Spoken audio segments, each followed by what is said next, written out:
And so they're taking those years away, and they're taking A, B, C, D grades away. They're taking kindergarten 1, 2, 3 through 12 away. And the whole thing is an open system where the child proceeds at his own pace and has his own test. He's not being compared against anybody else, no competition. Because he is the cog in the wheel. He's being trained for the state and the corporations, not for his own upward mobility. Forget classical education. That's what they're putting in right now. They're calling it Reinventing Schools Coalition.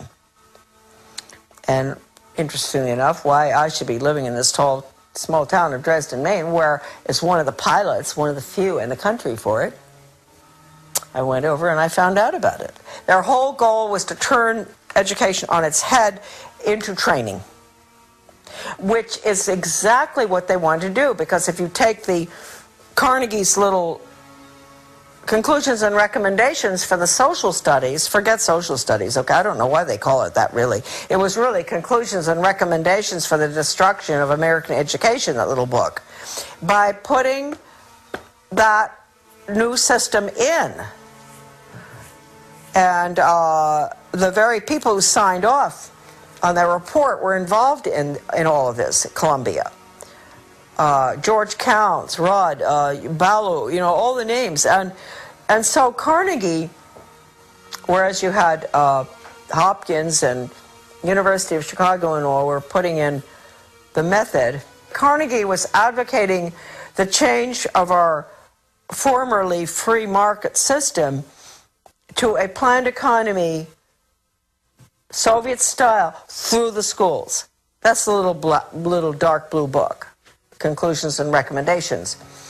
That is recommending a new form of government and economic system for the United States, and it clearly states in there the American people are going to have to get used to this, because this is the new order. That these barriers are breaking down all over the world. We've got to have a world system and all. You know, this is all. I mean, this isn't direct quotes, but this is what the book tells you, and that the curriculum has to be completely revised from the old classical curriculum to focus on world government, basically. That's that little 1934 book. So at the same time, you had Columbia University and Dewey and all of them. Dewey, had, you know, a lot of them have been to the Soviet Union, George Counts, and they were just saying, this is the most wonderful system, blah, blah, blah. Well, you know, I think Counts recounted or recanted sort of at the end, you know. I think he realized, because things were getting pretty brutal in the 30s under Stalin, huh? It was pretty hard to defend the system. But anyway, the goal, I think, people will always ask, well, why on earth did Wall Street finance the Bolshevik Revolution? Why would they do that? Well, I think they did it because Russia was a very, I don't think they did it because they were atheists or one thing or the other. I mean, William Boyce Thompson, he was first head of the Federal Reserve, I think. He put 100,000 of his own money into Russia. I think it was all greed, personally. I think that's why they initially started supporting the Bolshevik Revolution. I think they wanted to be in control of the natural resources. I'm talking about America's Secret Establishment by Anthony Sutton. I knew Anthony Sutton. We met. We both were working on U.S. Soviet policy. I used to be in the State Department, so I was interested in that too.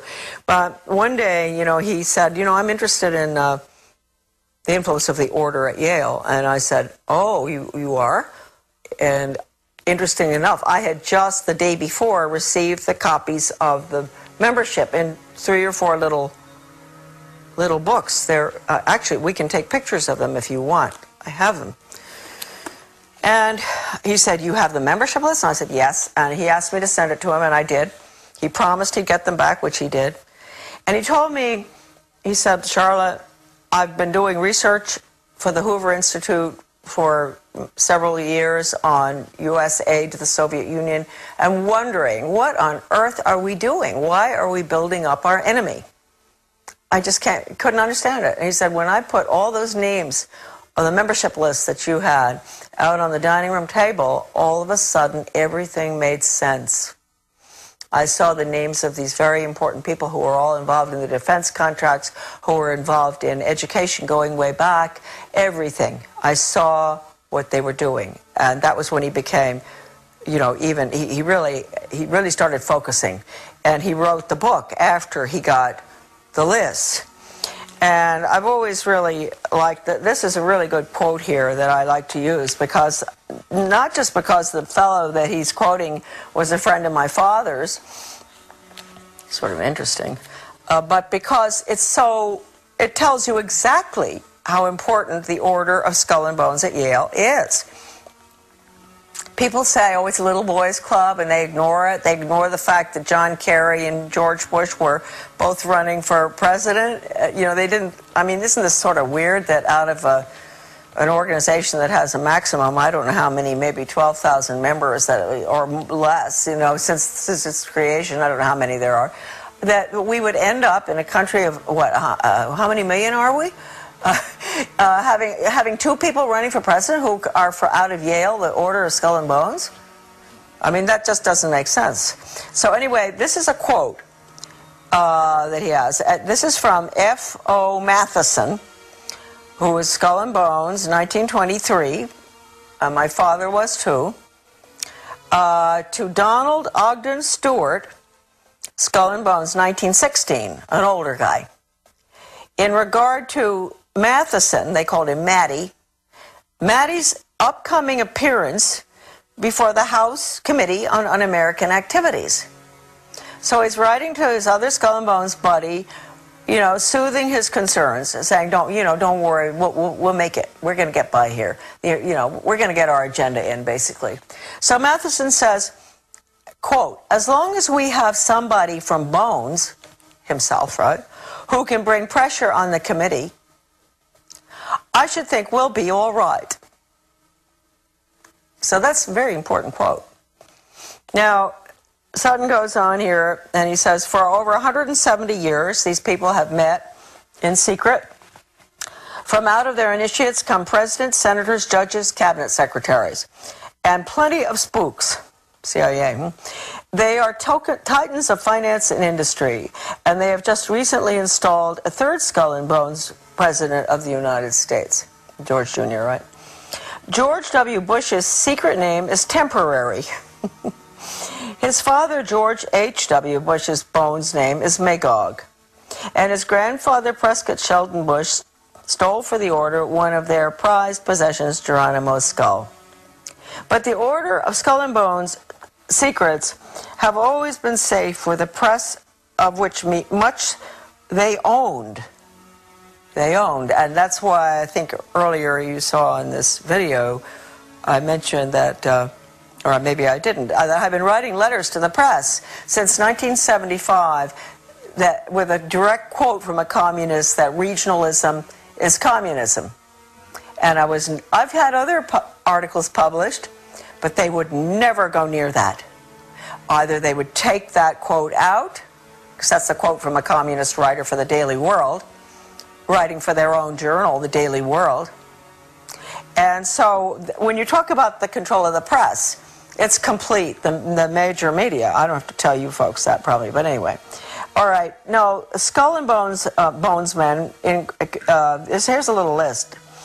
Time Life Fortune's Henry Luce, Newsweek's E. Roland Bunny Harriman, right? Cowles Communications, Alfred Cowles. National Review's William Buckley. Boy, he took us to the cleaners, didn't he? Atlantic Monthly's R.W. Davenport. I guess Buckley was the one that managed to get the conservatives in line, so they're supporting a planned economy and all, right? He said that he said that John Kenneth Galbraith was one of his best friends, and he admired him. So, Didn't he repudiate the Birchers? Oh yes, yes. Went after the Birchers. He did terrible things, Buckley. Atlantic Monthly's Davenport, among others. If the Order is mentioned in the establishment press at all. Bones is defined as just a staid wayside for students. Its glory faded. This book is extremely important. You can go on the internet to get it. You said Alex has got it, is that right? I think we do. You're right. Anthony Sutton was educated at the Universities of London, Göttingen, and California. While research fellow at the prestigious Hoover Institute, he produced the monumental 3-volume series, Western Technology and Soviet Economic Development. Other books include The Best Enemy Money Can Buy, Wall Street and the Bolshevik Revolution, Wall Street and Hitler, and many others. All right, this is a picture of my grandfather, Samuel Clifton Thompson, born in Pottsville, Pennsylvania. And this picture is taken just before he went out to South Africa as a mining engineer to open up the gold mines in South Africa. I might point out that he was the first member in the family from the Order of Skull and Bones. You'll be seeing later, you're going to see a picture of Grandpa and my father is coming up. Hold it down a little bit. Okay. There you go. Right there. It's perfect. Thank you. And he lived out there from around 1897 and was there during the Boer War, and they returned in the breakout of the First World War I. My father was born in South Africa, obviously, and my grandfather met a lovely gal from Australia. That was my grandmother, and she had come, this is a very interesting story. She had come over with her father and 12 siblings on a sailing ship from Australia to Cape Town. My great-grandfather from Australia had emigrated from England and was the clerk of the works or something in Melbourne, Australia. And they had all those children, and can you imagine? Traveling on a sailing ship back in 1895 or something with all those children. And anyway, my grandfather somehow met, we don't know how, my grandmother. And they were married in Johannesburg in 1902. And he was a member of the order at Yale, and he was very close to Sir A. Bailey and some of the Fabian socialists. I don't really know what role he had in the activities of the order, but I would imagine some, because it was pretty big time gold mining, and he was very instrumental in opening up the mines there. So that's Grandpa Thompson. Here is a picture of the same Grandpa a little bit later with my father and my sister, Victoria. And that's Grandpa. He's being very grandfatherly. This is probably around 1930, this picture. And that's my dad holding on to my sister, my dad Clifton, who subsequently was tapped for the order for his class at Yale. And with Grandpa, the one that I spoke to you about, who was the mining engineer that went from Pennsylvania to South Africa to open the gold mines in the late 1800s. This is an interesting picture here, which shows, I think that this looks like a bunch of Skull and Bones friends. I do believe. I'm going to show you the picture, and then I will identify a bit for you. The one in the front row is Charles Spofford. And then we have my father. I'll explain a little bit. It's difficult to hold this up, but the one in the front row in the middle is Charles Spofford, a very close friend of my father's, and I really like Charles Spofford a lot. He ended up being the legal counsel from Davis Polk, Wardwell, Sunderland, and Kendall for the Suez Canal Company and many, many other high positions. He rose to the top, getting all sorts of honorary medals from foreign governments in Europe and everywhere, and counsel on foreign relations, and a lawyer, and a very, very decent, nice man. He close to my father. He died about 25 years ago, I guess.